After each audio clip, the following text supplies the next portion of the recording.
This is BBC Radio 5 Live. Right, your call. Groping. How easy is it to speak out? The Lib Dem MP Lord Renard facing those allegations of sexually inappropriate behaviour, which he denies he inappropriately touched female party activists. How widespread is it? Is it worse in the past than it is now? Are ways of dealing with it much better now? How often does it still happen in a workplace, in a pub, in a club? Has it happened to you? Or what can you do about it? How easy is it to speak out? 0500 909 693. Tweet at BBC 5 Live. Good morning. This is your call. We want to hear from you. You're with 5 Live from the BBC. Well, all these accusations of inappropriate behaviour and groping, specifically the Lib Dem MP Lord Renard, allegations of sexually inappropriate behaviour, he denies them. I just wonder if attitudes have changed, whether it's now easier now to speak out, whether it is actually seen these days rather than 5, 10, 15, 20 years ago as being utterly unacceptable, or is it still going on? Ellie, you've been I've been in the BBC for 20 odd years. Has it changed? Do you remember things being different? Do you remember things being happening then that just would never be accepted now? I think the attitude has changed. I think it's become less acceptable to behave in ways that were probably, part of daily life.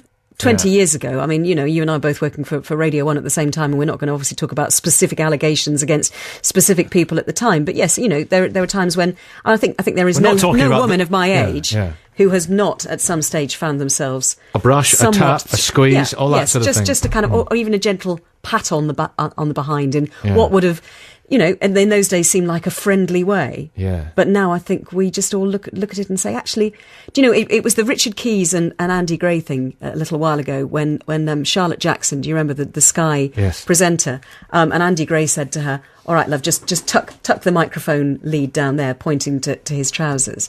And I thought every single woman who's worked in sports journalism at some stage has probably had something like that happen to them. But you watch it now and you think, that's just, how can you get away with that? Yeah. And maybe you wouldn't have thought that's unacceptable in those days. That's interesting. But actually now you look at it and you think, actually it's not acceptable. So you could think of specific things that might have happened then that you'd have just brushed off and said, "Oh, what an idiot," and you'd have got on with it. But you do get on. But now, I think when I was starting out, particularly in sport, you had to brush these things off, because otherwise people would say, "Oh, come on, it's only a joke, love. It's only don't take me seriously," and and so you would do it because you wanted to be one of the lads as well. Fascinating. Stay with us for the hour. Go out and call us. 0500 909 693. That's our best call so far. How widespread is groping? How often does it happen in a workplace, in a pub, in a club? Has it happened to you? What can you do about it? You're not here tomorrow, are you, Rach Barrett? I'm not. No, Rachel's returning. It's been lovely. See you soon. Thanks, Ellie. Eleanor Oldroyd is leaving the building. Let's hear from you on this. Holly Dustin joins us. Holly is director of the End Violence Against Women Coalition. Hello, Holly. Hi there. What are we talking about here when we talk about this kind of groping? It's wrong to call it low level. It's disturbing. It's upsetting. It's appalling. But how widespread do you think it still is in the workplace, for example?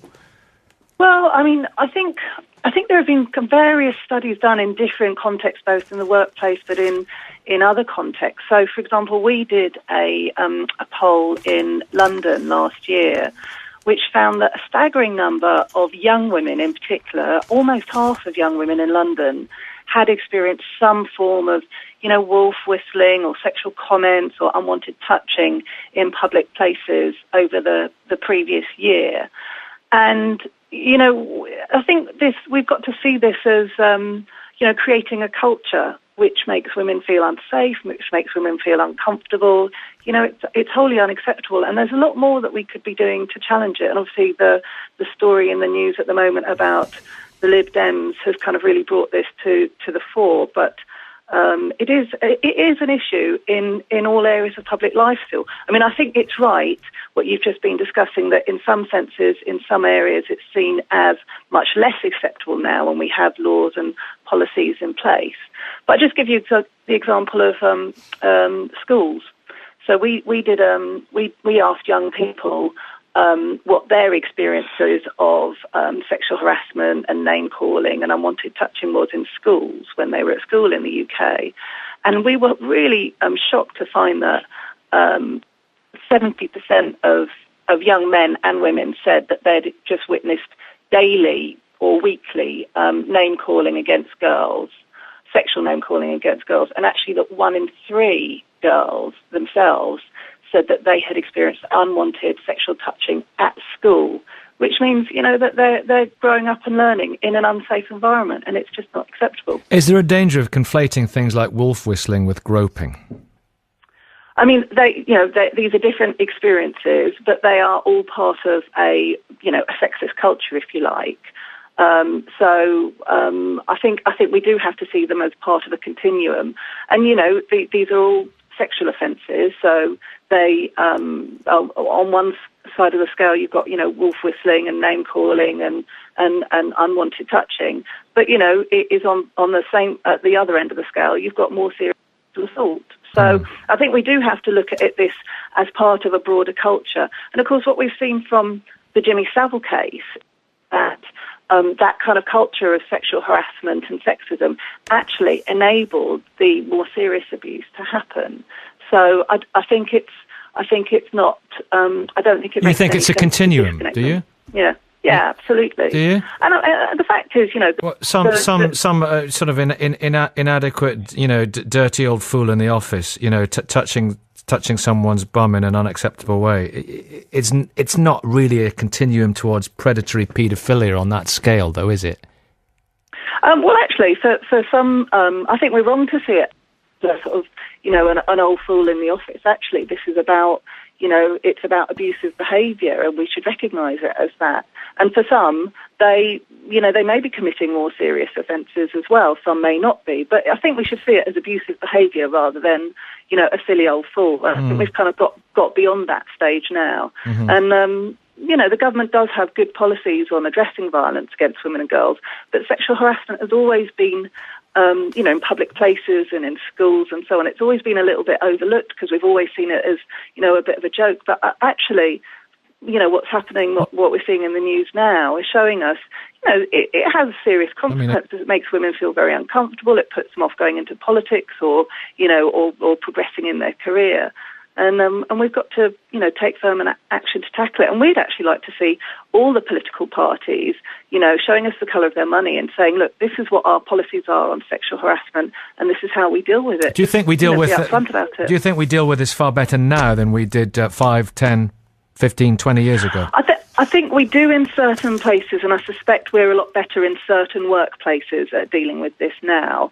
But in other contexts, for example, as I was saying, in schools, and think about online and social media, the kind of sexual harassment and abuse that a lot of women and young women and girls experience through, social media, Twitter or Facebook or whatever, is actually much worse. And obviously that's a kind of new phenomenon that's come with developing technologies. So I think it's different in different contexts. And actually the government has just signed this European Convention, which will require it to take more effective action on sexual harassment. And we've got to look at what happens in the kind of offline world as well as what's happening on the online world. I don't think it's an easy thing, this, for people to talk about. We say it's easy to speak out, and people do. Clearly it's not. I think people find it still, evidently we're getting quite a few texts on this, but so a lot of people are unwilling to come on the air and talk about it. It's interesting, isn't it? Well, I mean, it is, and it's probably not that surprising when you see, let's take the Jimmy Savile case, because, we've had a lot more in the news about that, and there's been a lot coming out about that. But in those kind of situations, you've got women and girls coming forwards and saying this happened to them, and they were either dismissed or not believed. And actually, that's part of the allegations in relation to the Lib Dems, and we don't know what their outcomes are going to be in this situation.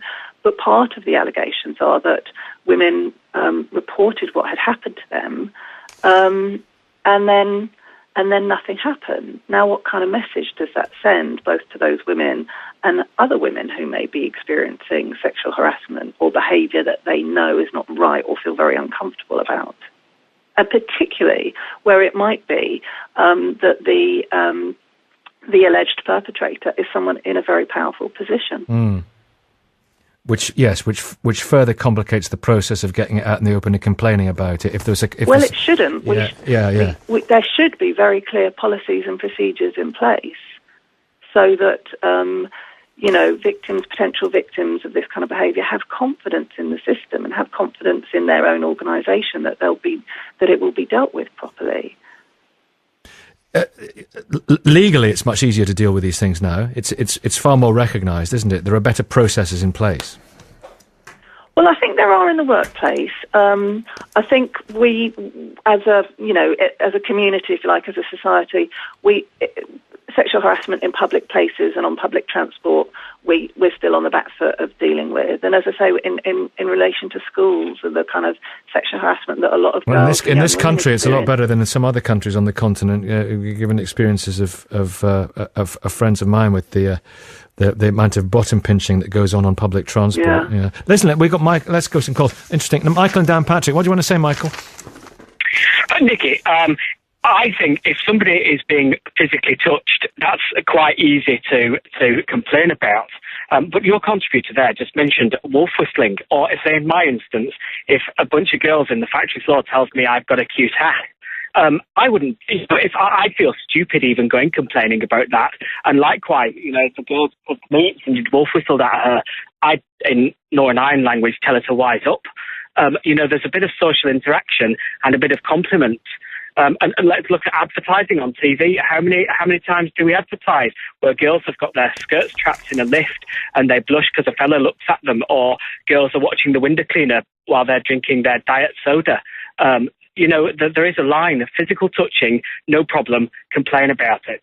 But a bit of banter or chit chat, unless it's persistent, I can't grasp a complaint about that at all. How do you respond to what you're hearing from Michael, Holly Dustin?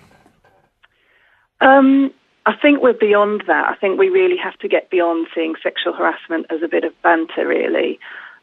This isn't banter. It is it's inappropriate behaviour. It's abusive behaviour. In some circumstances, it might be a criminal offence. It might be a sexual assault. But in whatever the circumstance, I think we need to get beyond that kind of 70s idea that this is just something that women have to put up with as a bit of a joke love, because it's not. It has a difference to women. It makes them feel unsafe. It has an impact, for example, travelling around at night, on where you feel comfortable to travel, what route home you go after going out for a drink or whatever. And that's something that really has to change. So we think that, in relation to public transport, for example, there's a lot the authorities could do to put up notices, public service announcements and so on, as they do in America and other countries, to say, this is unacceptable behaviour, don't do it. But what is the difference between, first of all, you're constantly talking about females. In the canteen, if a bunch of giggling females tell me I've got a cute backside, are you telling me that's sexual harassment?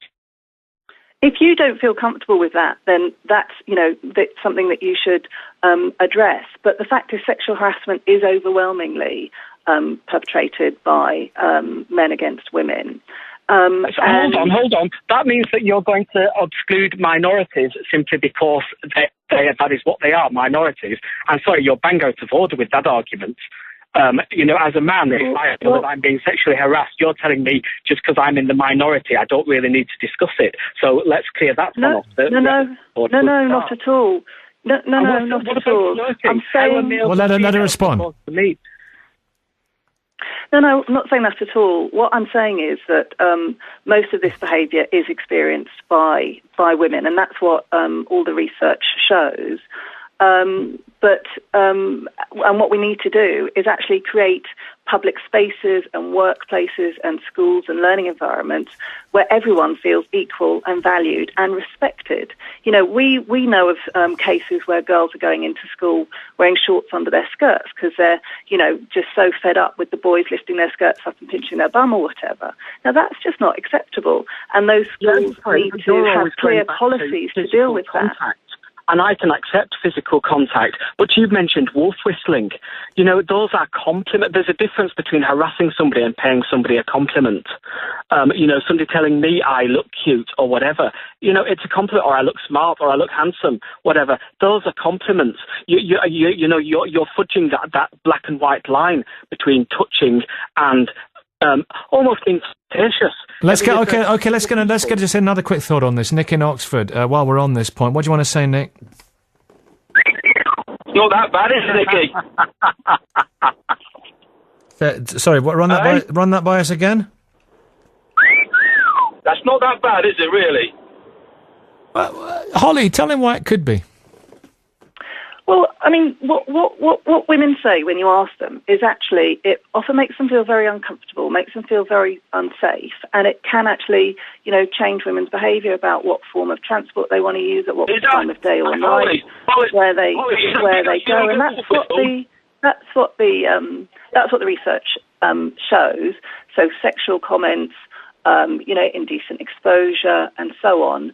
These are all things that actually do have an impact on women's lives. And I think we've got to create an environment where everyone feels safe and they don't feel like there's certain parts of town that they can't walk down, you know, at certain parts of the day or night, or, you know, that they don't feel uncomfortable. Nicky? Yeah, go on, Nick. Well, to be honest, I'm in the building, in construction industry, and I can tell you now that guys on the scaffolding, the wolf whistles, ladies, men, whichever terminology you want to use, I can tell you now that nearly all of them turn round with a wry smile on their face because they know they've been noticed. It's a compliment. It's a cheeky compliment. And this lady is trying to make it something it's not. It's not dirty. And I totally agree with, if you're not asked to touch, don't touch. Fair enough. You know, it doesn't happen at all. You shouldn't have that in offices. Okay, this is the question. This is the question, I mean, Holly Dustin. And we don't want to belittle what has allegedly happened to any of these women. But I suppose the question is, Holly, is there a place in the office for sexual banter? In the workplace, is there a place in the workplace for sexual banter or not? I think, I mean, you know, the word banter has got a bit loaded, hasn't it? And I think it does really imply sexual harassment. But some people enjoy banter, don't they? And some people don't. Yeah, that's right, obviously. And I think there is a difference between, you know, jokes between work colleagues and behaviour that is abusive. Now, your caller there says that he and his colleagues wolf whistle at women walking by. You know, that's abusive behaviour. A lot of those women will feel very uncomfortable. They may be looking around. That might well be a grimace. You know, I don't know how he knows how he can read their minds. That's what makes women feel uncomfortable in public spaces. So why do they smile? Why do they smile? Why do they kind of behaviour? It's a compliment. Well, let's hear from Angela in Oxfordshire. Angela, what do you think? I think it's really outrageous of this woman to compare being groped and being sexually abused with wolf whistling. I mean, and she's trying to say that you have to change the whole of society so that no woman can be paid any kind of reference that she's female by a man. She just seems to be going completely over the top and belittling sexual harassment by comparing it to wolf whistling, which actually is a compliment. Yeah. It's a compliment if somebody thinks you're attractive. Well, you know, are you going to say that it's wrong for a man to open a door for a woman as well? Okay, let's explore those issues in just a moment. Angela, can you stay there for a second? Angela, can you stay there for a second? Yes. Thank you very much. Holly, I'll be right back with you as well. Holly Dustin, Director of End Violence Against Women Coalition. Angela's raised a couple of interesting points which we'll explore after we've heard from Michelle at 9:23. This is 5 Live Breakfast. Your call. All right, we've got Holly Dustin, Director of End Violence Against Women Coalition. We're talking about groping and, you know, the spectrum, I guess. Angela just come on the line. We've got Joy in Hastings to talk to as well. Joy, we'll be with you in a minute. You can join in. Hello, are you there, Joy? Okay, I'm fine. I'm here. I'm not Hastings. I'm near Battle. Oh, I do. Listen, I'm so sorry. All right, Angela, what were you saying? Angela. Hi there. I was just saying I find it outrageous that you compare sexual harassment to wolf whistling, and this woman seems to be like the opposite of misogynist, a man hater. I don't know why she thinks that there should be no relationship or friendliness between people. groping. She's belittling groping and sexual harassment completely. Have you been groped? Have you? Well, I've had stuff happen to me when I was younger. Right. Very unwelcome. And it's a very serious thing. It messes up your whole life. Being wolf whistled at does not, I can assure you. Holly Dustin, just respond to that. A lot of calls on this since you brought wolf whistling into it, Holly. A lot of women feel very uncomfortable at comments made at them in the street or on public transport or in public spaces. Now, there are obviously, different levels of seriousness of behaviour, but if it's unwanted, if it's a comment made by a stranger in the street that makes you feel uncomfortable, that's you should unwanted. just avoid now, them. that's not the same as sexual assault, and that's not what we're saying, but we're saying that those kind of unwanted comments or behaviours... But you're bundling it all into one thing. It's not the same thing at all. You've got to have a dividing line. Well, I think what happens is, though, that those kind of unwanted comments are making women feel uncomfortable in public spaces or in the workplace or at school or whatever. It creates an environment or a culture where women feel unsafe in certain circumstances, or they feel uncomfortable, or they feel they have to move, from one carriage to another. Do you think if somebody gets away with a wolf whistle, it then would lead to something more, and then it will lead to a grope? No. Do you think that? No, you don't. I know you don't think that, Angela. I know you don't think that. You've made it quite clear you don't think that. Let's hear from Joy. Angela, stay there. Hello, Joy. Derek's in Glasgow as well. Here. Joy, what would you like to say? Well, I was saying, I have been groped 3 times, which isn't very pleasant, and once it was on the London Underground, and another one at Fulham Football Club, my lovely team, but nevertheless you can't, you don't know all the people that are there, and also I've been stalked. Oh dear. And yes, that was when I was working at a famous London store, and one of the customers decided he liked the look of me and decided he would stalk me several times. It wasn't just one off. And did you deal with it? Did you complain about it? Did you have him? It was a bit difficult because he would follow me onto the underground train and couldn't, It's awful. He was just, and I would sort of walk all around Soho to get away from him on leaving work to go to the underground. And when you were groped, you as a Fulham Football Club, it was in the crowd, you couldn't complain about it. Were you groped at work? Have you ever been groped? No, I mean, I chatted up and touched, obviously, different things. But it's the wolf whistling I find no difficulty with whatsoever. I'm like your previous caller. It's something, I mean, they're not going to do... If they're top of a building and you walk by and they wolf whistle, there's no harm in it, is there? And as I said, I'd rather be wolf whistled than not. Would you? I think it would... I'd rather be wolf whistled than not, says Joy. Yes, than not wolf whistled. Yeah. Yeah. Because, I think it would be... They're only going to, in the main, they wolf whistle what they think is an attractive person, don't they? Attractive female. So it's a compliment? It's in my way, it is a sort of a compliment, yes. A fun compliment, put it that way. A fun compliment. Interesting. Before we hear back from you, Holly, let's hear from Derek in Glasgow. Derek, your story?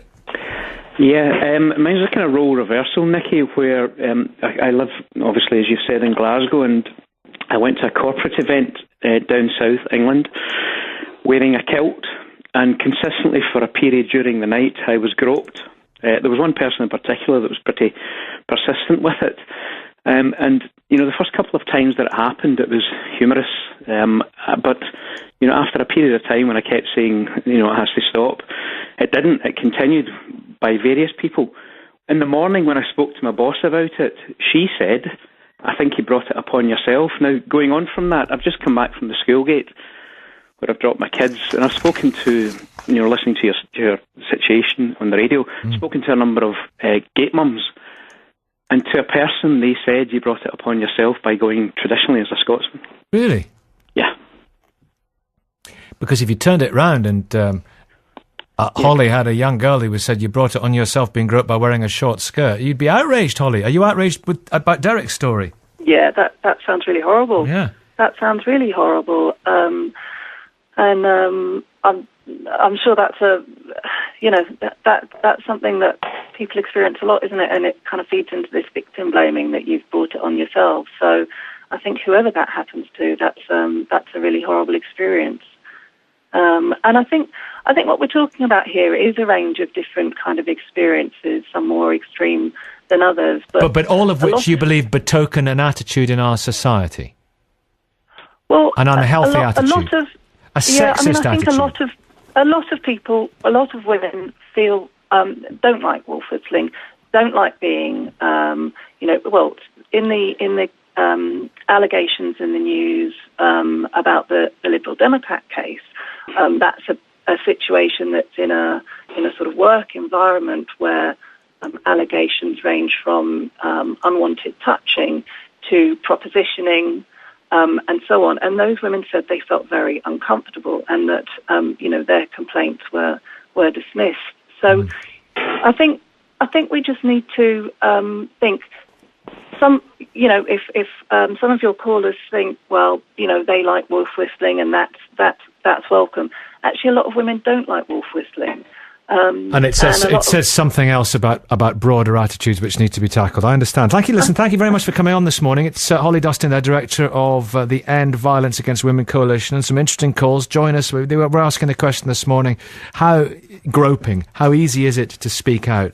This, of course, after the allegations against the Lib Dem Peer Lord Renard from a number of women, allegations he denies. It's time for Simon King. Here's the weather. So, it's at workplace, sex pests and groping. How easy is it to speak out? 0500 909 693. Let's bring on Sarah in Bookham. Hello, and Bob in Pembroke, and Maggie in Cornwall. Maggie, over to you. Go ahead, Maggie.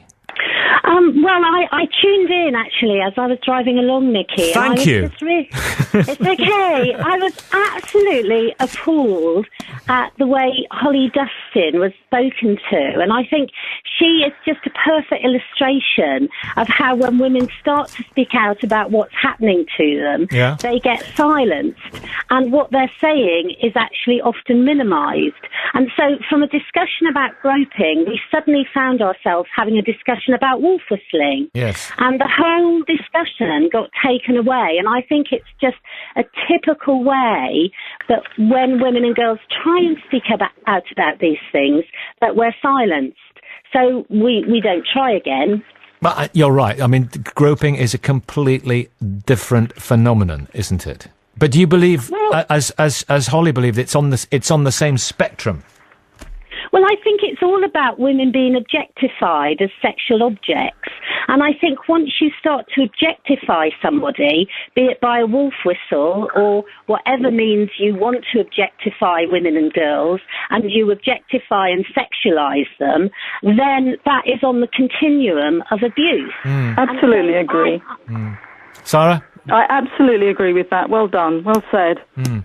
What else do you want to say, Sarah? I'll come back to Maggie in a minute, but Sarah, look, you've picked up the ball. Run with it. Thank you. Well, I actually called it. I actually texted in to support Holly. Yeah. Because it's what was happening there was absolutely typical of the men shouting, "No, it's just a compliment. It's just a compliment." They really don't have any appreciation of what it's like for young women trying to go about their daily lives and having comments made about them. All right, they may think that they're a compliment, but, you ought to be able to go around without your appearance being commented on. It's very... my daughters hate it. They absolutely hate it. And I'm, to be honest with you, the guys on the building sites, I work with constructors quite a lot in my job, and from my knowledge of what I've experienced is they're not allowed to do this anymore because employers want to be responsible employers and they want to, make sure that their employees are not harassing women in the street. And that's what it is. Yes, it's very, very low down the spectrum, but it's all, as Maggie said, it's all part of a continuum. And when women speak up about it, they're told that, they're spoil sports or they're killjoys. It's better now, though, isn't it? It's better now than it was. It is better because, I think, because employers are saying to their employees, no, this is not acceptable. And that has to follow through into the workplace. Yeah. Colette, actually, I'm going to bring Colette in because stay right where you are. But Colette in Didsbury, you've worked on a lot of construction sites yourself, haven't you? So chip in with what you think, Colette. I was just going to say that I've worked in construction since the late 80s, and with me, because I was on the professional side, I didn't really have much, we didn't have much harassment because people protected us. On the one incident that I did actually get groped, which was on a night out with the site lads, I turned around and he grabbed my bottom, so I turned around and grabbed his crotch, could you call it, and squeezed very hard, and I don't think he ever did it again, and he was quite surprised that somebody would actually turn around and do something of the same extent back to him. A lesson learned, Colette. It was a definite lesson learned, to put tears to his eyes. But I was just going to say, through construction, I've been in it for 20 years now, and professional people are treated with respect. There's not much wolf whistling. If there was any wolf whistling on our site, the person that would be doing that would be sent off site. They wouldn't be employed because it's just not acceptable. John's there in Bristol. Everyone, let's listen to what John has to say. Hi, John. Hi, Nicky. I worked in an office probably 10 years ago, for 20 years, so from 30 years ago to 10. And staffed mostly by women, and there was a guy in the office who was a routine groper. But he was regarded, as you mentioned earlier, as a bit of a harmless old fool, you know. And on numerous occasions I offered to follow it up, because I didn't approve of it. But the women felt nobody ever wanted me to take it up or to deal with anything, do anything about it, do anything officially. I don't know why they didn't. I think they felt that they just didn't want the hassle. They said, "Oh no, don't worry, it was harmless." So it was very difficult to deal with. It's very difficult to backdate attitudes that we have now to what was prevalent then and what seemed to be acceptable. I'm sure it wasn't welcome. But people didn't seem to mind it. And there were occasions when one of the people would come in from being out and say, "Oh, I've got a knot in my neck, so-and-so, can you give me a massage?" So they actually invited it as well. So it was difficult. There were a lot of mixed messages at the time.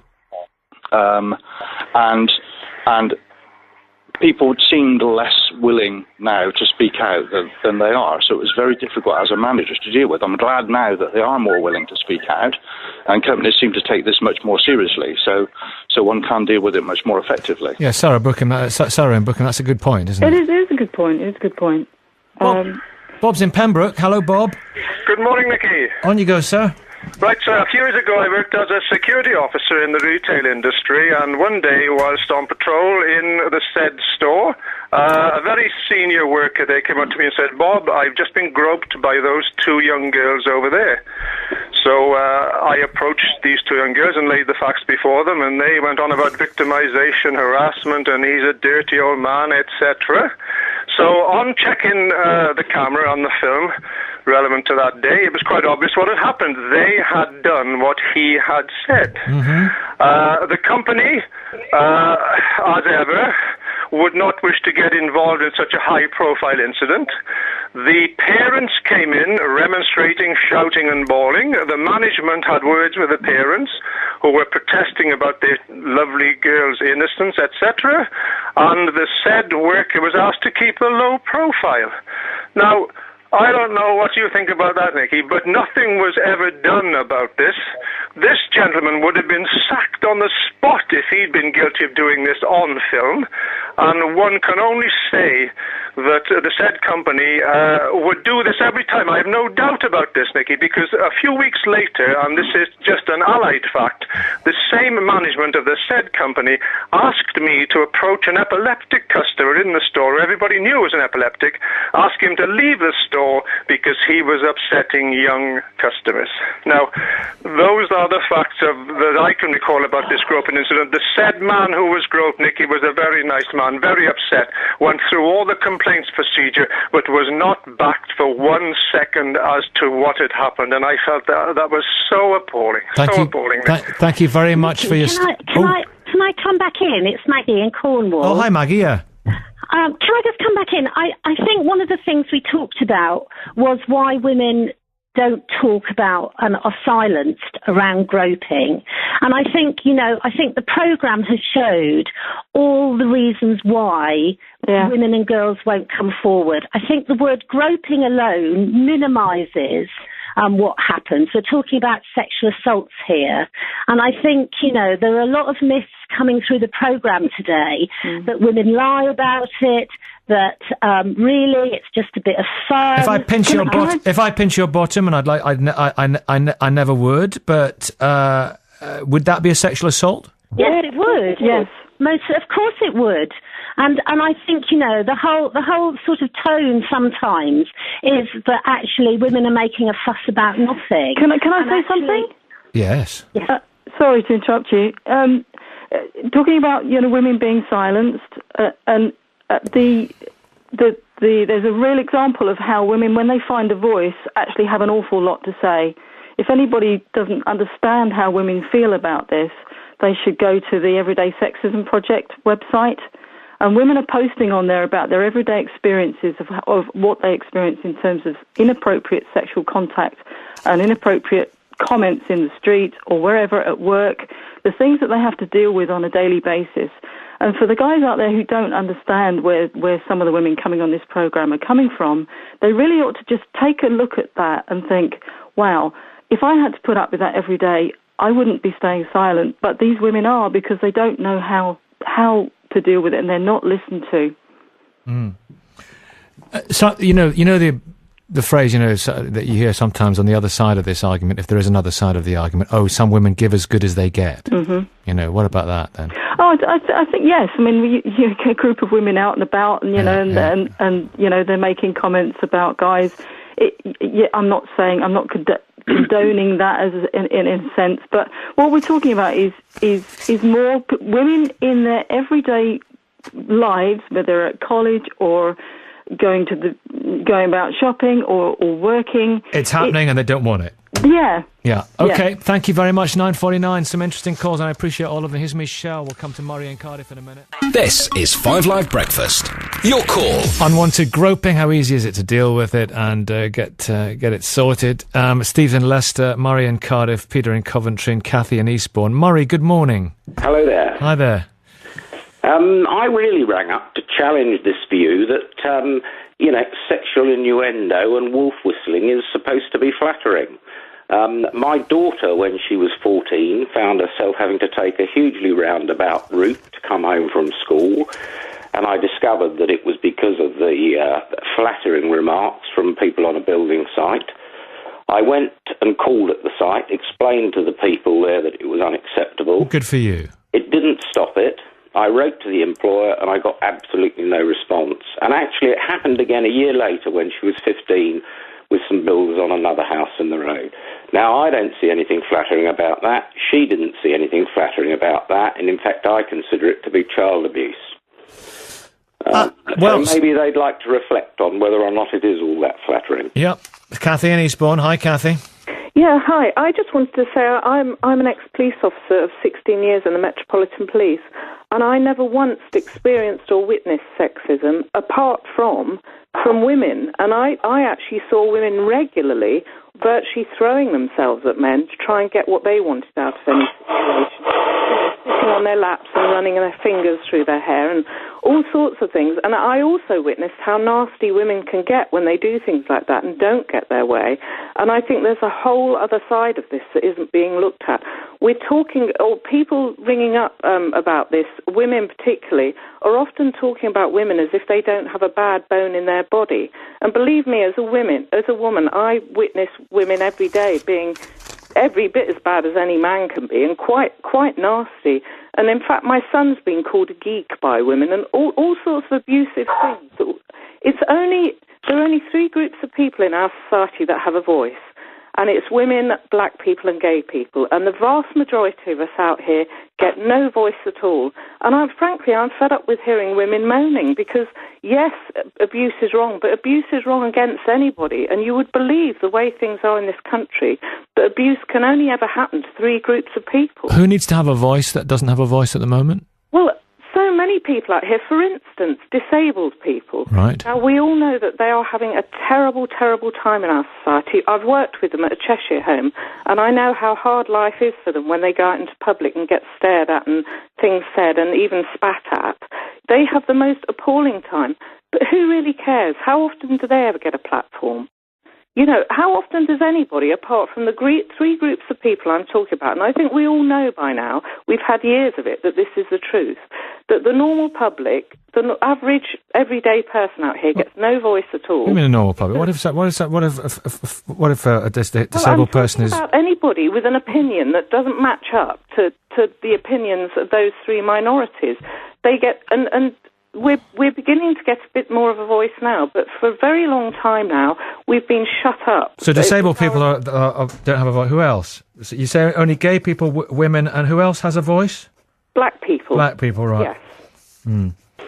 And I think ethnic minority people, do they have a voice? Other ethnic minority people, do they have a voice? Not really, no. No, just black people. Yes. Right. Peter in Coventry. Good morning, Peter. Hello, Nicky.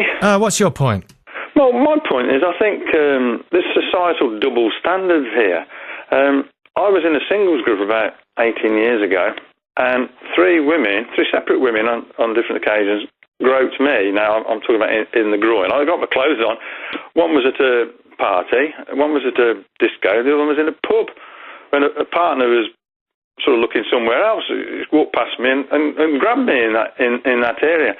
And I never made a complaint. in that area, at the party, yeah, yes. I never made a complaint because, well, it's not a manly thing to do. Society doesn't expect men to, be distressed about things like that and just sort of laugh it off. Well, I didn't think it was funny. I was quite shocked, kind of thing. Yeah. Now, sort of correlated to that, I actually went out with the woman who owned and ran the group. When I finished with her, she asked me to leave, and I said, well, I've made friends in the group, and I don't want to leave just because I've finished with you, sort of thing.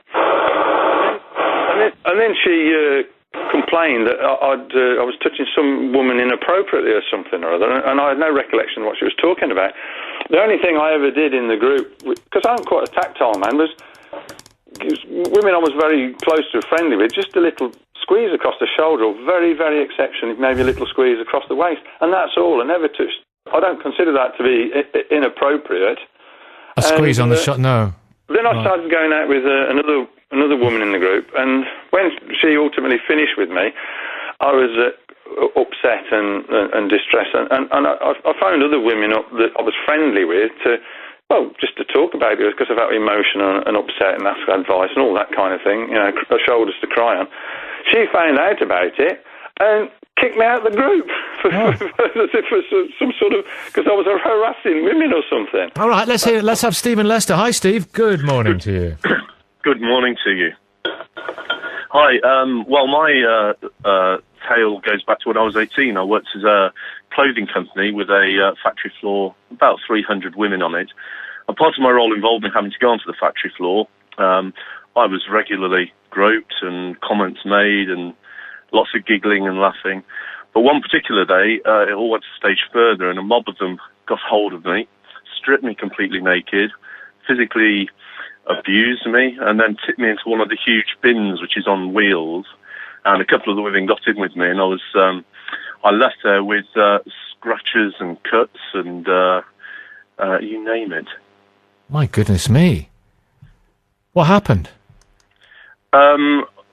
What happened subsequently to that? Well, I didn't make a complaint. I was 18, naive, but I have to say I avoided the factory floor after that. I stayed with the company, but wouldn't go near the factory floor again.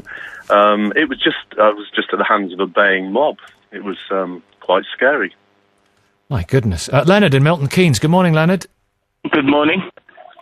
Well, I don't think it's easy to speak out against that kind of thing, especially being a woman.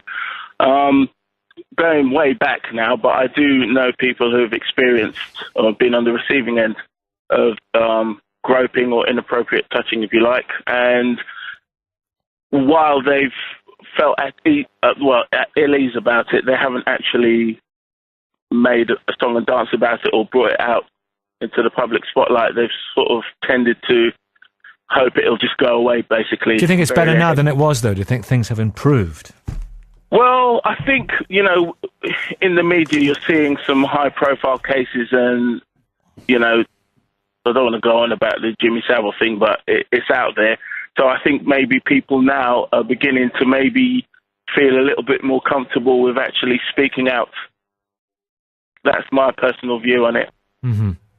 Easier to speak out now. Murray, you'd hope that was the case, wouldn't you? Well, you'd hope it was, but the reality is that it isn't. Although you've inspired me, I'm going to go along to my local community police team next month, and I'll raise it with them there. So how's that? Well, good luck. Cheers. And well done for being so proactive and taking the bull by the horns. Women is for men to deal with, not for women. All right, thanks, Murray. Thanks, See Leonard, you then, Peter, bye-bye. everybody else who called in this morning, men and women. Thank you very much for listening. That has been Breakfast for a Monday. Rachel's back tomorrow. She'll be here thanks very much to Ellie, who's had a great stint. Rachel back. Delighted to say Rachel back tomorrow at 6 o'clock. I'll be joining at 7. There'll be another Your Call for you at 9 o'clock. This is BBC Radio 5 Live. Coming next with all the news and the breaking news, it's Victoria. Have a great Monday. How often does it happen in a workplace, in a pub, in a club? Has it happened to you? What can you do about it?